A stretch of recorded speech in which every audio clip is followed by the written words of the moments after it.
안녕하세요. 주경복TV의 주경복입니다. 제가 계속 창조에 대한 이야기를 하고 있습니다. 창세기에 나오는 창조, 그리고 요한복음에 나오는 창조. 오늘 이 시간에는 요한 1서에 나오는 창조를 그전 시간이랑 같이 비교해 가면서 말씀을 드리겠습니다. 우리가 창조를 이해하기 전에 사도 요한복음과 요한 1서, 그리고 요한계시록 이런 책을 지은 요한에 대해서 좀 알면은 좀 더 창조에 대한 넓은 의미를 알 수가 있습니다. 이 요한이 적은 서신서들은 사도 바울이 적은 서신서와 방향이 다릅니다. 그 신약 성경을 한 세 가지로 우리가 볼 수가 있는데요. 큰 맥을 세 가지로 볼 수가 있는데요. 첫 번째는 그 복음서, 예수님의 말씀을 기록한 복음서, 그리고 바울이 적은 서신서, 그 바울의 서신서 속에는 누가복음이 들어가 있습니다. 누가가 지은 누가복음, 사도행전, 그리고 요한이 지은 책들, 이 세 가지 책들을 같은 선상에서 서로가 비교해 보면은 좀 이 성경에 대한 넓은 의미가 좀 이해되리라 봅니다. 요한 1서 1장 1절에 보면요. 태초부터 있는 생명의 말씀에 관하여는, 요한이 어떻게 이야기하고 있냐면요. 1절에 있는 것처럼 태초부터 있는, 저번 시간에 제가 다뤘던 것처럼요. 태초, 요한복음 1장에 나오는 태초와 같은 겁니다. 근데 여기에서는 하나 더 무엇을 말하고 있냐면은 생명의 말씀을 이야기하고 있습니다. 요한복음에도 결국은 생명의 말씀, 이런 맥으로 진리에 대한 이야기를 좀 많이 하고 있는데요. 좀 더 구체적으로 제가 말씀을 드리면은, 요한은 예수님이 누구신가라는 그 질문에 답을 기록한 책이 요한복음, 요한 1, 2, 3, 요한계시록이라 볼 수가 있습니다. 요한은 예수님의 제자였고, 인간적인 그 예수님의 모습을 곁에서 다 지켜봤습니다. 그리고는 예수님이 부활하시고 나서 새롭게 약속하신 대로 성령 하나님을 통해서 하나님의 계시로 깨닫게 된 그 사실이 무엇이냐면은 예수님은 하나님이시고 말씀이라는 겁니다. 하나님이고 말씀. 지금의 의미로 얘기한다면 우리가 지금 보고 있는 이 성경책이요. 하나님의 말씀이고 예수님이라는 겁니다. 이 요한이 고백하고 있는 것이 무엇이냐면은 생명의 말씀에 관하여를 증거하고 있다고 했습니다. 증인. 그 뒤에 보면요. 우리가 들은 바요, 눈으로 본 바요, 자세히 보고 우리 손으로 만진 바라. 확신에 찬 그 증인의 역할을 하고 있다라는 겁니다. 복음서를 본다면요. 이 복음서의 큰 그림을 본다면 예수님의 제자들이 예수님이 부활하시고 나서 예루살렘 교회에서 활발히 움직입니다. 예루살렘 교회. 그러나 AD 70년에 무너지죠. 무너지는데 그게 무너진다는 의미보다 어떤 의미로 받아들이면 좋냐면 새로운 시작이라고 보면 됩니다. 그 새로운 시작에 중요한 주축돌 역할을 한 이가 누구냐면 바울입니다. 바울. 그 바울이요, 교회를 만드는 기초 일을 많이 했지만, 사실 바울이 한 일을 큰 역사적인 관점에서 본다면 그렇게 많은 일을 한 건 아닙니다.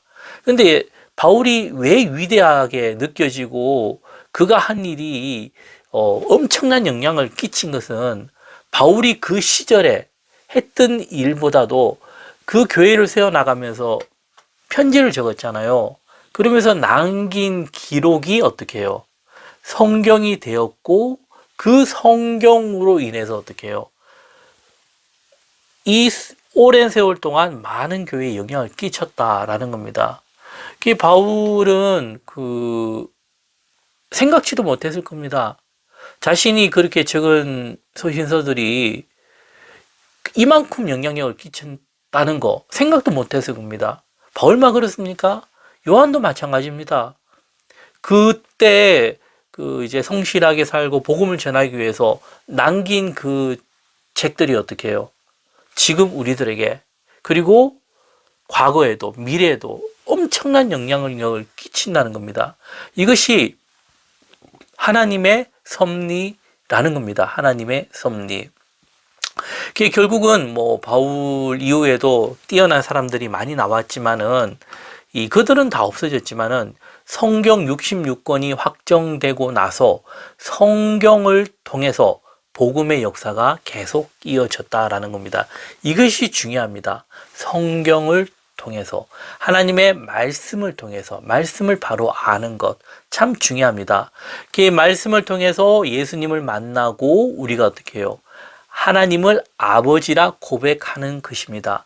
만약에요, 하나님 말씀이 아니고요, 말씀의 그런 어떤 맥이나 흐름이 아니라 자기 생각대로 있죠. 이거를 생각하고 이야기하는 것은 그 사람의 우상으로 될 수가 있다라는 겁니다.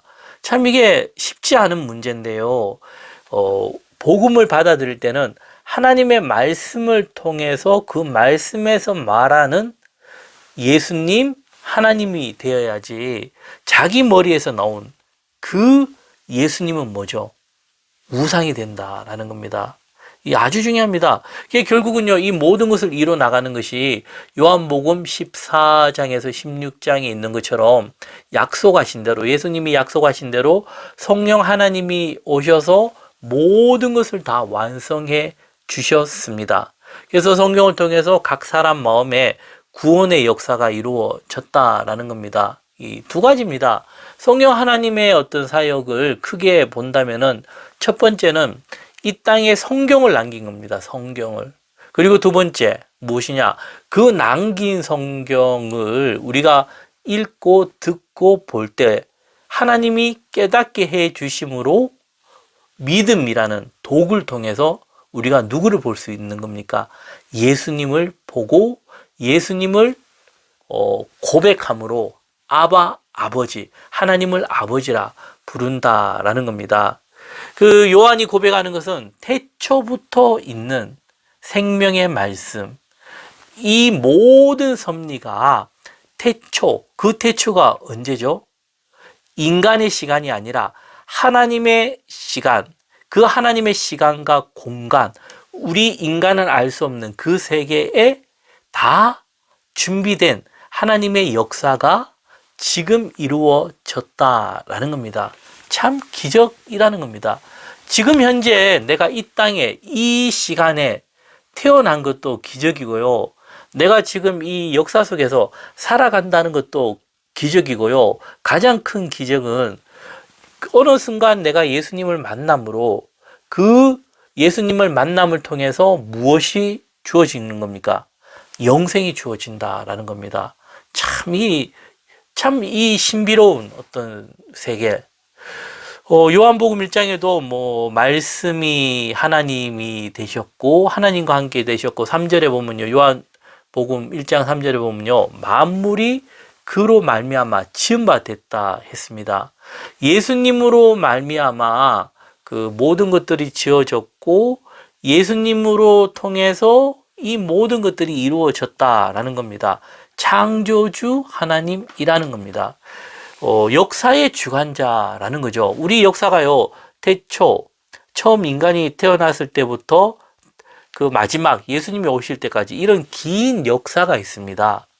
사람들은 육체를 가지고 시간과 공간의 제약을 가진 그 인간의 역사 속에서요, 그 예수님이 시작과 끝을 주관하신다라는 겁니다.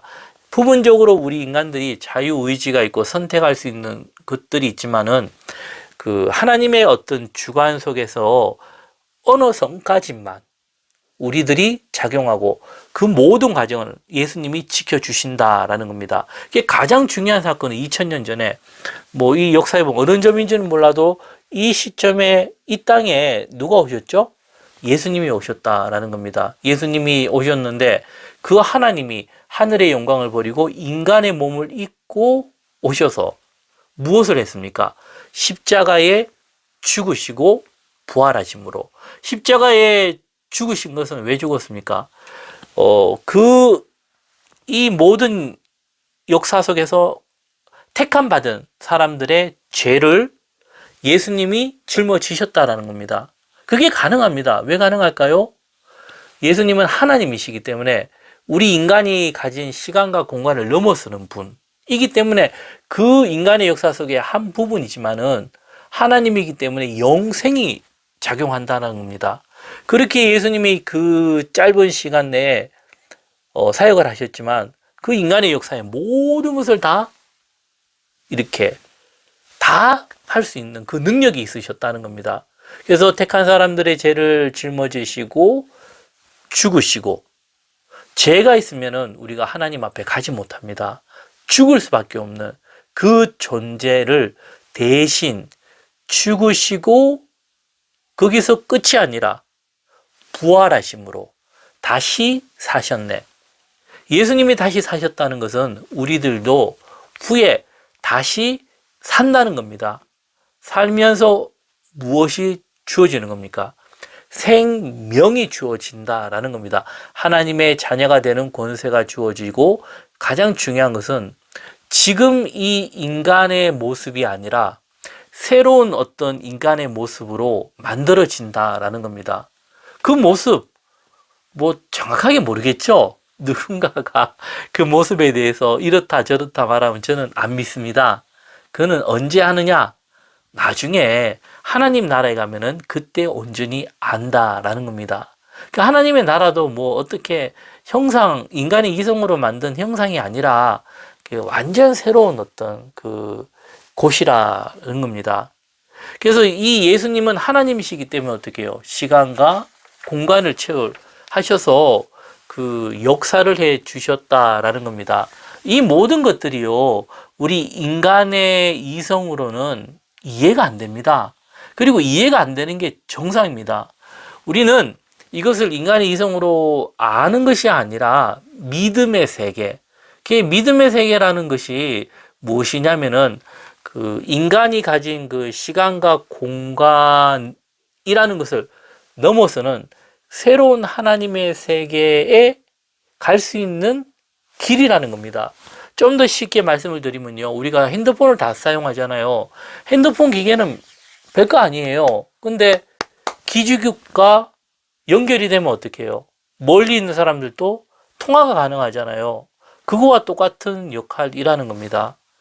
그 예수님으로 인해서 우리들은 믿음의 도구를 통해서 하나님을 볼 수 있고 하나님을 알 수 있는 길이 열렸다라는 겁니다. 요한이 고백했던 것처럼요, 우리가 들은 바고 눈으로 본 바고 자세히 보고 우리 손으로 만진 바라. 그 요한복음에 고백했고 요한 1세에 고백했고 요한뿐 아니라 사도 바울도 이런 고백이 복음서에 곳곳에 많습니다. 그들이 가진 신앙이 어디까지인가 참 알기가 어렵죠. 그런데 이 성경을 보면요, 야, 참 그들이 가진 그 신앙의 깊이가 어디일까? 생각하면 할수록 그 깊이가 엄청나다라는 겁니다. 그래서 그들이 증거했다라는 겁니다. 어찌 보면은 하나님의 그 역사죠. 하나님께서 예수님이 오셨고 그 시간대에 이런 뛰어난 인물이 나오게 해서 그들이 어떻게 해요? 아주 깊은 신앙을 가지게 됨으로 그들이 무엇을 남겼습니까? 성경을 남긴 겁니다. 그래서 실질적으로는 그들보다 그들이 남긴 성경이 어떻게 해요? 역사를 계속 이어갔다라는 겁니다. 그리고 성령 하나님이 그 성경을 통해서 우리들에게 구원의 역사, 생명의 역사를 주셨다라는 겁니다. 요한복음 14장에서 16장까지 보면요, 예수님이 미리 말씀을 하셨습니다. 제 책에도요, 기도 놀라운 특권에도 보면은 이런 내용을 제가 참 좀 적어 두었습니다. 그래서 우리가 이런 부분을 참 잘 모르고 넘어갈 수가 있는데요. 이런 부분을 이해하고 깨닫고 나서 성경을 보면 어떻게 해요? 성경 보는 관점이 완전 다르게 느껴진다라는 겁니다. 그래서 지금 보는 성경이 얼마나 소중하고 귀한 것인가, 그것을 먼저 깨닫는 게 참 먼저가 아닐까 생각이 되어집니다. 오늘은 여기까지 하고 다음에 또 계속 이어가도록 하겠습니다. 내용이 좋으셨다면 구독과 좋아요 부탁드리겠습니다. 감사합니다.